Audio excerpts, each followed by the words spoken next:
Je n'avais jamais imaginé que mon mariage se terminerait avec l'aide de caméras cachées et que ma femme, une brillante professionnelle, perdrait sa carrière et tout ce qu'elle avait construit. Tout a commencé par des détails. Le peignoir. Les chaussons. Et ça s'est fini par une véritable enquête et une vengeance brutale. J'étais discret. Fidèle. Un homme qui croyait que l'amour suffisait. Jusqu'à ce que je devienne celui qui voyait sa femme inviter un autre homme dans notre chambre. Et quand je dis « voir », c'est exactement ça. Voici l'histoire de comment j'ai transformé mon chagrin en une production à grande échelle, ruiné sa carrière d'un coup bien calculé, et suis parti, ne laissant derrière moi qu'une conscience tranquille. Mais voyons comment on en est arrivé là. C'était un mardi matin, tôt, vers 6h45. Je venais de terminer une garde de 24 heures à l'agence de sécurité privée où je travaillais. On fonctionnait par équipe tournante, un jour de travail, 2 jours de repos. Un rythme dur, surtout pour les mariés. De longues heures, des journées imprévisibles, parfois pas une seconde pour souffler entre 2 appels. Bref, je suis rentré, épuisé et sale, comme toujours. Camille laissait toujours la lumière du Porsche allumée pour moi, même si j'étais généralement là avant l'aube. Elle était encore allumée. J'ai franchi la porte, accroché ma veste, et je suis allé vers la chambre, déjà à moitié en train de rêver d'une douche et de 5 minutes de calme. C'est là que j'ai vu. Mon peignoir le bleu avec l'écusson cousu sur la manche était accroché au mauvais crochet. Ça peut sembler insignifiant pour beaucoup, mais écoutez, je suis un homme d'habitude. Surtout après une longue garde. Ce peignoir est toujours sur le crochet de droite, derrière la porte. Camille n'y touche jamais. Mais là, il était sur le crochet de gauche. Le sien. Là où elle mettait son peignoir. Je suis resté figé un instant, à le fixer. Puis j'ai remarqué que mes chaussons n'étaient pas au pied du lit non plus. Ils étaient près du canapé, dans le salon. Pas juste posés. L'un était sous le bord de la table basse. Je ne me souvenais pas d'être allé là-bas avec la dernière fois que j'étais rentré. Oui, peut-être que j'étais juste fatigué. Peut-être que j'avais oublié. Mais ça me dérangeait. Ce genre de détails déplacés, ça restait dans ma tête. J'ai essayé de ne pas y penser. J'ai pris une douche, bu un café, regardé les infos à la télé. Mais ce peignoir revenait sans cesse dans mon esprit, comme un voyant rouge clignotant. Ce n'était pas juste le crochet. C'était toute la pièce. Les choses n'étaient pas à leur place. Rien de spectaculaire.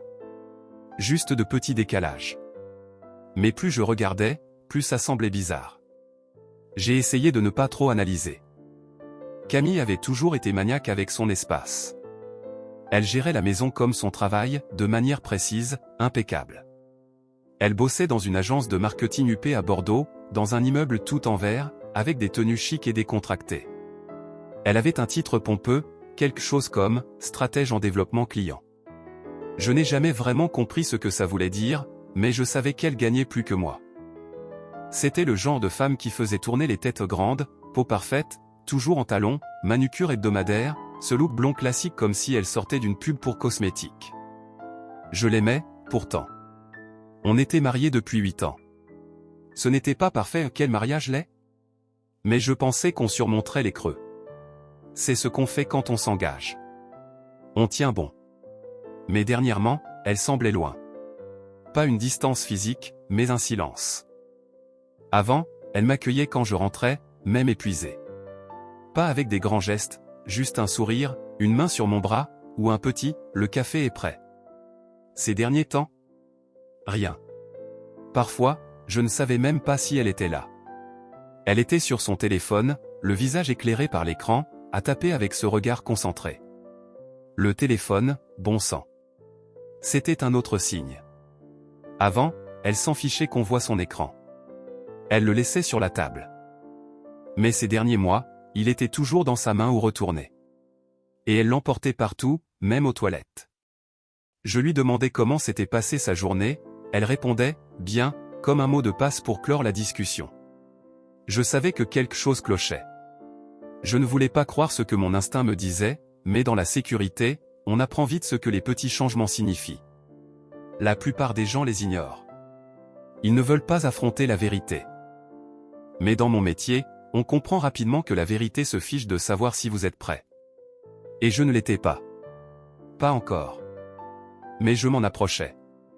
Un peignoir, un chausson, un regard froid à la fois. Je ne voulais pas être le genre de mec qui se méfie pour rien. Encore moins devenir un mari paranoïaque qui fouille la maison à la recherche d'indices. Mais ce n'était pas juste de la paranoïa. Je savais ce que je ressentais. Alors, j'ai appelé Lucas. Lucas et moi, on était amis depuis la seconde, au lycée.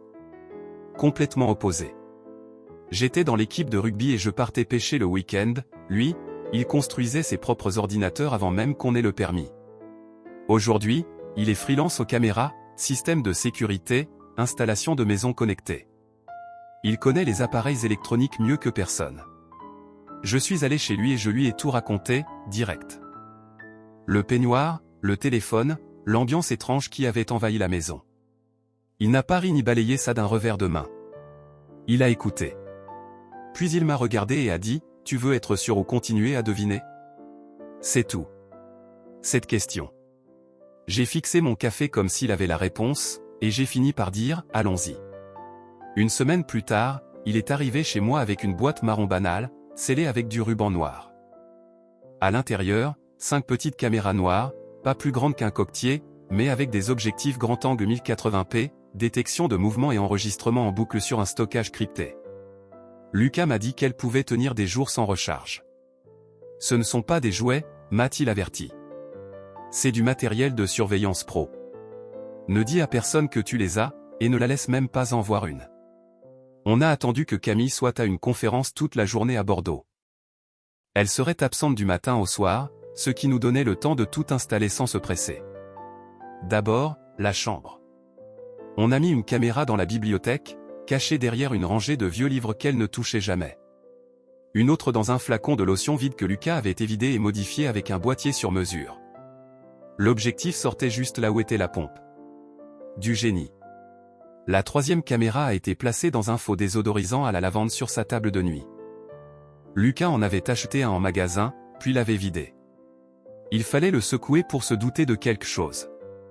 La 4e, c'était mon idée, on l'a glissée dans un coin d'un panier décoratif rempli de coussins près de la fenêtre. La 5e caméra est allée dans le couloir, derrière une applique murale, avec juste assez d'angle pour capter la porte d'entrée et une partie du salon. Celle-là était cruciale où elle montrerait qui entrait ou sortait en mon absence. Lucas a vérifié chaque angle sur sa tablette, ajusté les focus, fait des tests. Tout fonctionnait parfaitement. Le son n'était pas incroyable, mais on pouvait capter une conversation si personne ne chuchotait.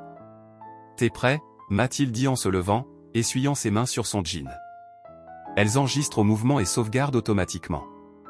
Tu connectes ton téléphone, tu reçois une alerte dès que quelque chose bouge. Mais ne regarde pas en direct. Ça te rendra fou. Vérifie après. J'ai hoché la tête. Ça garde combien de temps? Une semaine, mais j'ai configuré un upload sur un drive privé qu'on partage. Même si une caméra disparaît ou est découverte, les vidéos sont en sécurité. Je l'ai remercié, lui ai passé une bière fraîche, et on est resté là 1 minute. Sans parler. Juste 2 amis, l'un d'eux sur le point de voir si sa vie s'écroulait. Camille est rentrée ce soir-là comme si de rien n'était.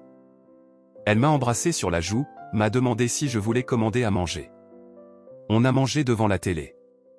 Elle riait à une émission de télé-réalité qui m'indifférait, tout en scrollant sur son téléphone entre 2 bouchées. Moi, je gardais un visage neutre. Je n'ai posé aucune question. Je n'ai rien laissé paraître. C'était bizarre de savoir ce que je savais. Que des caméras tournaient dans les endroits les plus intimes de notre maison. Je n'avais jamais imaginé faire ça. Mais je ne vivais plus dans le mariage pour lequel j'avais signé. Je ne voulais pas la prendre sur le fait. Vraiment, j'espérais me tromper. Que le peignoir avait juste glissé. Que les chaussons avaient bougé quand elle avait passé l'aspirateur. Que son attitude distante n'était que le stress du boulot. Mais l'espoir ne va pas loin. Après, il faut des réponses. Et j'étais prêt à les obtenir. Le lendemain matin, après ma garde, je n'ai même pas enlevé mes chaussures avant d'aller à l'ordinateur. J'avais mal au dos à cause de la nuit, et mon cerveau semblait embrouillé, mais j'étais tendu impossible de chasser cette boule dans mon ventre. C'était la première fois que j'allais vérifier les enregistrements. La caméra du couloir captait la porte d'entrée, et je me disais que si quelque chose clochait, ce serait là d'abord. J'ai pris un café noir, sans lait ni sucre, juste amer et brûlant, comme j'en avais besoin, et je me suis assis pour charger le drive. Lucas avait créé un système pour trier les déclenchements de mouvements, tous horodatés et organisés. Tout semblait normal jusqu'à l'après-midi. C'est là que je l'ai vu. L'horodatage indiquait 15h27, et la caméra du couloir a capté la porte qui s'ouvrait. C'était Marc, notre voisin du dessus. Marc n'est pas discret. Un grand gars, probablement 130 kg au chauve, toujours en chemise à carreaux sans manches, peu importe le temps. Je n'avais jamais eu de problème avec lui, je le trouvais inoffensif. Mais il était là, entrant chez moi comme chez lui. Il n'a même pas hésité. Il a passé la caméra et s'est dirigé vers la cuisine. Le truc, c'est qu'on n'avait pas mis de caméra là-dedans, l'espace était trop ouvert, et Camille gardait tout trop propre pour cacher quoi que ce soit sans qu'elle le remarque. On pensait que ce n'était pas crucial. Avec du recul, c'était peut-être naïf. Je ne pouvais que rester là et deviner. Il a pris une bière? Du sucre? Peut-être rendre quelque chose que Camille lui avait prêté? J'ai rembobiné et repassé la scène, observant son attitude. Il semblait à l'aise. C'est ce qui m'a frappé. Il marchait comme s'il l'avait fait 100 fois. Sans hésiter. Sans regarder autour de lui. Directement là où il allait. La caméra du couloir n'a pas montré la porte de la chambre s'ouvrir. Aucune caméra de la chambre n'a détecté de mouvement pendant qu'il était là. Donc, il est resté près de l'entrée de l'appartement tout le temps. Mais il est resté exactement 20 minutes. Pas 10, pas 5. 20 minutes entières. Puis, à 15h47 précise, il est repassé dans le couloir, s'est frotté le nez comme il le fait toujours, et il est sorti. La porte s'est refermée. Pas de baiser d'adieu. Pas de tape sur l'épaule. Il est sorti comme il était entré, décontracté, comme une promenade dominicale. Je me suis assis dans ma chaise, les doigts croisés devant la bouche, fixant l'image figée de ma porte d'entrée, espérant une réponse différente à la troisième vision. Rien. Je ne sautais pas aux conclusions. Dans mon métier, on apprend vite à ne pas réagir sur des émotions. Mais quelque chose clochait. J'ai envisagé toutes les possibilités dans ma tête. J'ai pensé à lui envoyer un message anodin. Genre, Marc est passé hier. Juste pour voir ce qu'elle dirait. Mais je me suis retenu. Je ne voulais pas dévoiler mon jeu. S'il se passait quelque chose, je devais collecter des faits, pas faire du bruit. Et je ne voulais pas lui donner l'occasion de trouver une excuse bien ficelée. Je voulais la vérité, pas une histoire. Ce soir-là, j'ai agi normalement. Camille est rentrée à l'heure habituelle, les clés tintant, le nez dans son téléphone. Elle m'a souri, brièvement, doucement, mais ses yeux ne se sont pas attardés. On a mangé sur le canapé, une émission en fond. Elle a ri à une blague idiote à la télé, bu son vin, et m'a demandé comment s'était passée ma garde. J'ai dit, calme, ce qui était vrai. En apparence, du moins. À l'intérieur, c'était un tourbillon. J'entendais encore le clic de la porte qui s'ouvrait sur la vidéo. Je voyais les pas lourds de Marc, sa façon de ne même pas regarder autour de lui, comme s'il était chez lui. Je ne l'ai pas questionné. Je n'ai pas mentionné la vidéo. Je n'ai même pas changé de regard, même si ça demandait un effort. En vérité, je n'avais pas assez d'éléments. Mais maintenant, j'étais sûr que je n'imaginais rien. Ce n'était plus juste un pressentiment. C'était le début de quelque chose. Je ne savais pas encore jusqu'où ça irait. Ma deuxième garde après l'installation des caméras tombait un vendredi. Les vendredis sont toujours particuliers dans mon boulot, soit il ne se passe rien, soit tout arrive d'un coup. Celui-là avait été plutôt calme, juste des contrôles de périmètre et des rapports. J'ai fini sans incident, mais j'avais hâte de rentrer pas parce que j'étais fatigué, mais parce que j'avais de nouvelles vidéos à vérifier. C'est étrange de s'asseoir pour regarder sa propre maison comme si c'était une télé-réalité à laquelle on n'a jamais signé. Une alerte de mouvement a surgi pour 20h14. Porte d'entrée. J'ai cliqué. Il est entré comme s'il était chez lui. Un homme grand. Cheveux gris. La quarantaine bien entamée, difficile à dire, le genre de mec qui vieillit comme un costume de luxe. Et en parlant de costume, il emportait un qui coûtait probablement plus que mon loyer. Il a regardé autour de lui en entrant, avec un sourire comme s'il connaissait l'endroit. Pas juste poli, mais chaleureux. Confiant. À l'aise. La façon dont elle l'a accueilli, ça m'a frappé plus fort que je ne veux l'admettre. Elle s'est illuminée. Vraiment. Les yeux écarquillés, un petit rire, cette démarche lente qu'on a pour quelqu'un qu'on a trop manqué. Elle lui a touché le bras. L'a enlacé. Pas un de ces câlins en coin qu'on fait aux connaissances, mais un vrai, à deux bras, qui dure un peu trop longtemps. Je suis resté là, les mains crispées, regardant la scène se dérouler en silence. Ils ont discuté dans la cuisine un moment. Elle a servi du vin au son rouge préféré, celui qu'elle boit pour « décompresser », comme elle disait. Il s'est assis au comptoir comme s'il connaissait le rituel. Ils ont ri. Je n'entendais pas tout, ils n'étaient pas assez près du micro du couloir, mais j'en ai capté assez pour savoir que ce n'était pas leur première conversation. Son langage corporel, son aisance, leur complicité, où tout racontait la même histoire. Ce n'était pas nouveau. 10 minutes, peut-être 12. Puis elle a pris la bouteille et 2 verres, et ils sont sortis de la cuisine directement dans la chambre. La caméra du couloir les a suivis jusqu'à ce qu'ils disparaissent. Les caméras de la chambre, oh mon Dieu, ces caméras ont tout capté. Chaque pas. Chaque regard. Chaque geste. La façon dont elle a repoussé ses cheveux derrière son oreille, dont elle s'est assise au bord du lit, dont elle le regardait comme s'il était la seule personne au monde. Ce n'était pas juste la trahison, c'était l'effort qu'elle y mettait. Elle avait rangé la chambre, mis une robe que je n'avais jamais vue, un peignoir doux avec des manches en dentelle. Elle portait le bracelet que je lui avais offert pour notre 5e anniversaire, celui avec le petit cœur qu'elle disait lui rappeler notre lune de miel à Arcachon. Ce maudit bracelet. Je n'ai pas regardé longtemps. Je ne pouvais pas. Pas tout. Mais j'en ai vu assez pour savoir que ce n'était pas une erreur spontanée. C'était délibéré. Familier. Presque chorégraphié. Elle s'était préparée pour lui. J'ai mis la vidéo sur pause et je suis resté là, à fixer l'écran. L'image s'est figée sur son visage souriant, détendu, rien à voir avec la personne avec qui je vivais ces derniers mois. Elle ne m'avait pas regardé comme ça depuis des années. Mes mains étaient froides. Mes épaules raides. Mes yeux secs, mais cette boule dans ma gorge ne partait pas. C'était notre chambre. Notre lit. Ma femme. Et cet homme, cet étranger aux cheveux gris impeccables, était traité comme un invité bienvenu. Avec aisance, chaleur, familiarité. Je n'ai pas crié. Je n'ai rien cassé. Je n'ai même pas pleuré. Quelque chose en moi s'est juste éteint. Comme un interrupteur. J'ai fermé l'ordinateur doucement. Je me suis assis dans ma chaise. Longtemps, je n'ai pas bougé. Je n'ai pas pensé.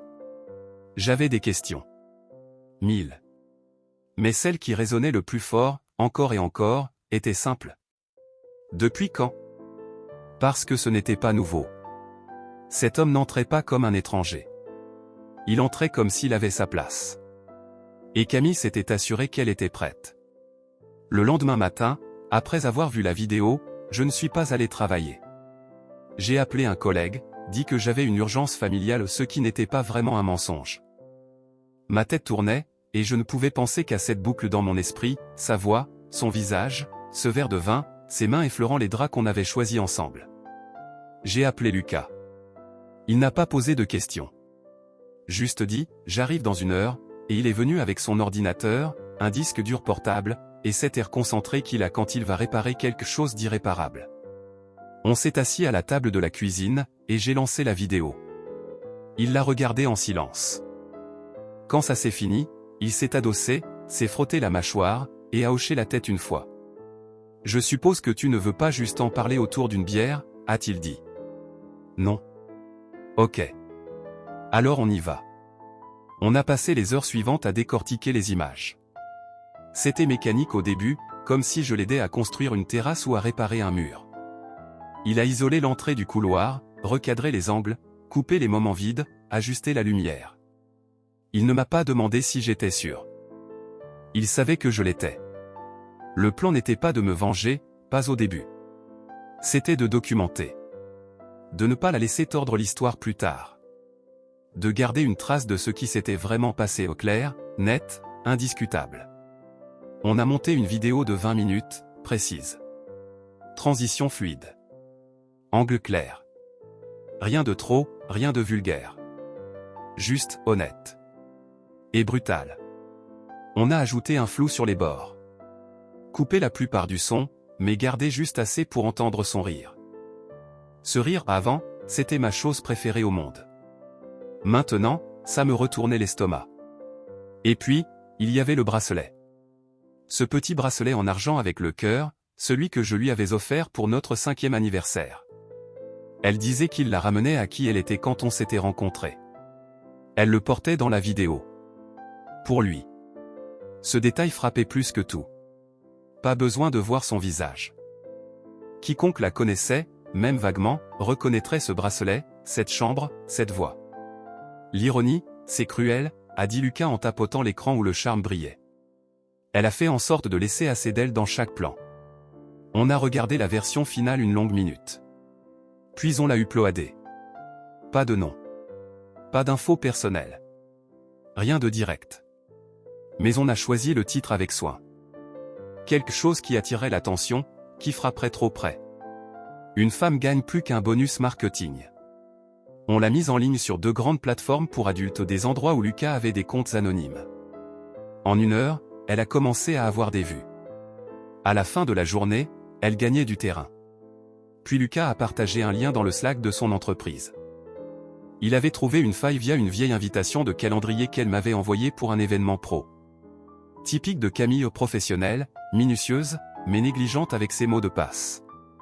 Lucas a utilisé cette invitation pour accéder à l'espace de travail et a trouvé le canal général.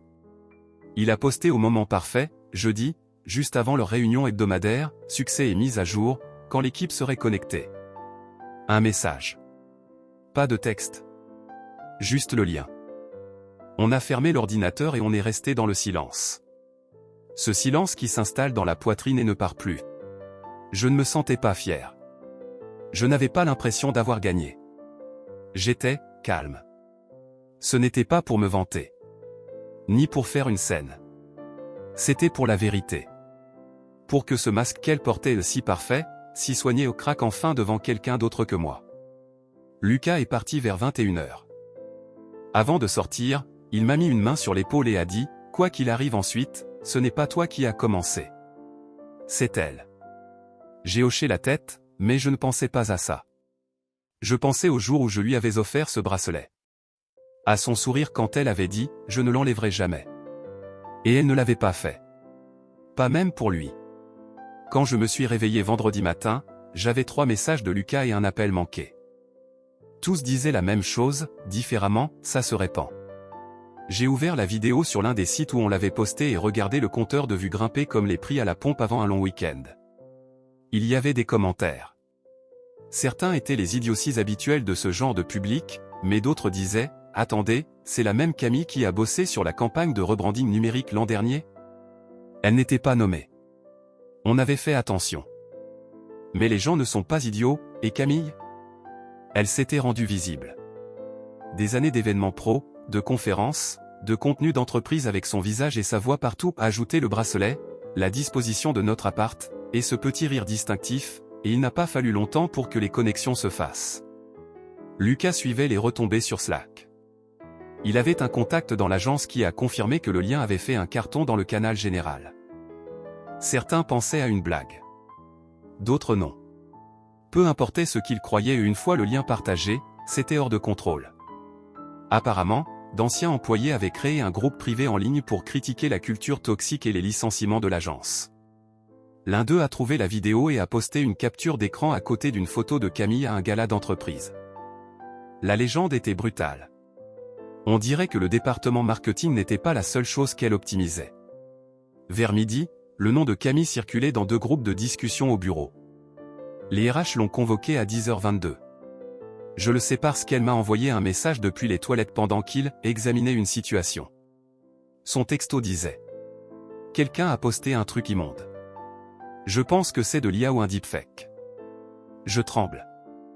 J'ai fixé ce message longtemps, sans répondre. Pas parce que je ne savais pas quoi dire mais parce que je savais ce qui allait suivre. À 13h03, elle a franchi la porte. Son maquillage était défait et des traînées noires sous les yeux, comme si elle les avait essuyés vite avec le dos de la main. Elle s'est arrêtée dans l'embrasure et m'a fixé. Puis elle a craqué.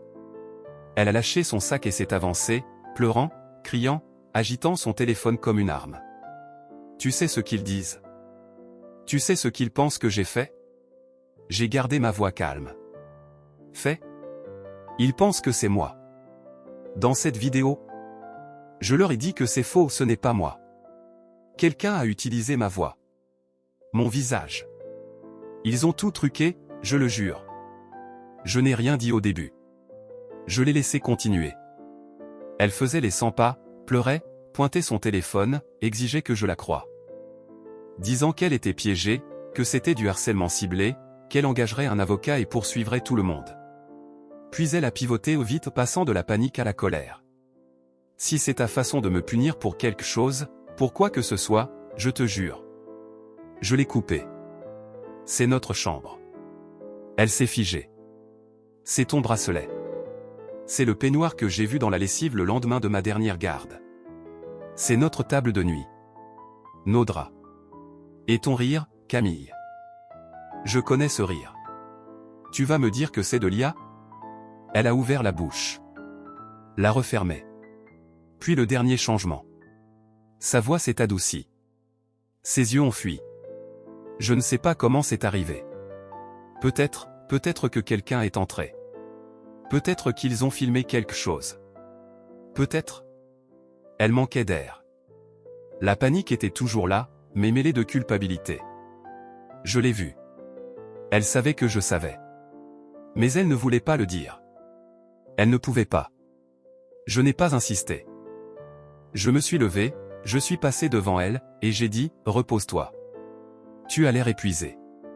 Cette nuit-là, on a dormi dans des pièces séparées. Je n'ai pas verrouillé la porte. Je n'ai pas touché le canapé. Je me suis allongé sur le lit d'amis, tout habillé, fixant le plafond pendant que ses sanglots étouffés traversaient les murs. Je ne me sentais pas victorieux. Ni mieux. J'étais fini. Ce n'était pas ce qu'elle avait fait dans mon dos. C'était sa façon de me regarder dans les yeux tous les jours comme si rien n'allait mal. Comme si je ne comptais pas. Et maintenant? Elle voyait enfin les conséquences pas juste de moi, mais du monde qu'elle s'était évertuée à impressionner. Elle a perdu son boulot ce jour-là. Officiellement, licenciée pour atteinte à la réputation. Ils ont utilisé des termes vagues, mais on savait tous les deux ce que ça voulait dire. Les RH ne plaisantent pas avec les vidéos virales. Cette nuit-là, la maison était plus silencieuse que jamais. Pas un bruit de voiture dehors, pas même le bourdonnement du frigo. Juste le silence. Et dans ce silence, je n'avais pas de rage. J'avais la paix. Parce que, pour la première fois depuis des mois, il n'y avait plus rien à questionner. Je me suis levé avant le soleil. Quand le ciel a viré au bleu pâle, j'avais déjà préparé mon sac. 2 sacs de sport avec des vêtements, mon matériel de travail, mon ordinateur, et quelques vieilles photos que je ne pouvais pas laisser derrière. Je n'ai pas pris grand-chose d'autre. Sur la table de la cuisine, j'ai laissé une chemise beige. À l'intérieur, les papiers du divorce, que mon avocat avait préparés à l'avance. Remplis, signés, attachés avec un stylo bleu soigneusement glissé au milieu. Pas de mots. Pas de messages. Les papiers parlaient d'eux-mêmes. Je savais qu'elle les verrait en entrant. Peu m'importait sa réaction. Choc, larmes, déni, ça n'avait pas d'importance. Tout ce qu'elle devait comprendre était là, écrit noir sur blanc. Je suis sorti discrètement, sans faire de bruit. Un dernier regard au salon, au couloir, à la porte de la chambre entr'ouverte, juste assez pour voir la silhouette de la commode où son parfum était encore posé. J'ai fermé la porte et je ne me suis pas retourné. Lucas m'avait déjà réservé une place. Il m'a proposé le canapé, mais j'ai pris la petite chambre d'amis. Mur nu, drap simple, aucun souvenir. Parfait. Propre.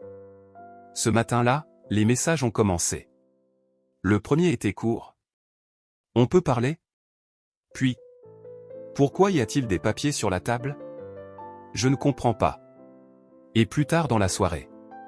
S'il te plaît. Tu exagères. Ce n'était pas ce que tu crois. Le lendemain, elle a appelé. Je n'ai pas répondu. Elle a laissé des messages vocaux que je n'ai jamais écoutés. Son ton changeait vite aux supplications, pleurs, culpabilisation, puis retour à la douceur. J'ai bloqué son numéro. Son mail. Je l'ai supprimé de toutes les applis et plateformes. Les 2 mois suivants ont été calmes. Je me suis concentré sur le travail. J'ai fait quelques petits boulots de sécurité avec Lucas à côté. J'ai repris le café noir. J'ai passé mon temps dans un monde où tout avait du sens, où l'effort équivalait au résultat et où personne ne souriait en cachant un couteau. La date du tribunal est arrivée vite. Je suppose que son équipe juridique ne voulait pas traîner, pas avec la vidéo encore en ligne. Elle avait un avocat au costume chic, rasé de près, tout en confiance. Moi aussi, un type nommé Denis, qui avait géré quelques petites affaires pour moi et me devait une faveur. Pas accent Graveleuil, mais il savait gérer les papiers et n'a pas bronché quand je lui ai raconté. Le tribunal était calme ce matin-là. Froid. Ça sentait le vieux papier et le café rance. Camille est arrivée, comme une ombre de la femme que je connaissais. Elle portait un long manteau, trop grand pour elle, comme si elle ne mangeait plus. Son maquillage était léger, ses cheveux pas coiffés comme avant. Elle semblait fatiguée. Pas juste physiquement, mais dans l'âme. J'ai presque ressenti quelque chose. Presque. Elle a évité mon regard jusqu'à ce que le juge lui demande si elle avait quelque chose à dire avant la fin. Elle s'est raclé la gorge, s'est levée, et m'a regardé droit dans les yeux. C'était un coup monté, a-t-elle dit. La vidéo, les images, rien n'était réel. C'était truqué pour m'humilier. Ce n'est pas ce qu'on croit. La salle était silencieuse. Personne n'a rien dit. J'ai pris une petite boîte transparente dans ma sacoche. À l'intérieur, une clé USB. Je me suis levé, je me suis approché, et je l'ai tendue à son avocat. « Qu'est-ce que c'est » a-t-elle demandé. « Juste un cadeau » ai-je répondu. Son avocat m'a jeté un regard méfiant. Camille n'a pas touché la clé où elle l'a fixée comme si elle allait exploser. Je n'ai rien ajouté. Pas besoin. Sur cette clé, il y avait tout. Les 5 flux bruts des caméras. Horodatage complet. Images claires. Plus la version montée la version du réalisateur, si on veut. Ce n'était plus pour l'humilier. C'était pour clore. Un enregistrement complet de la vérité qu'elle essayait de tordre. Le divorce a été prononcé. Pas de partage des biens, il ne restait pas grand-chose à diviser. Le bail était à mon nom, mais je l'ai cédé. Je ne voulais pas de l'appartement. Ni des souvenirs incrustés dans les murs. Je suis sorti du tribunal sans un mot. Une semaine plus tard, un nouveau numéro m'a envoyé un texto. Je savais que c'était elle. Tu as ruiné ma vie. Je ne te pardonnerai jamais. J'ai regardé ce message un moment. Pas parce que je ne savais pas quoi dire, mais parce qu'il n'y avait plus rien à dire. Je n'ai pas répondu. Parce qu'il n'y avait rien à réparer. Et rien à regretter. 2 ans ont passé plus vite que je ne l'aurais cru. C'est drôle comme le temps file quand on ne regarde plus par-dessus son épaule, attendant le prochain mensonge.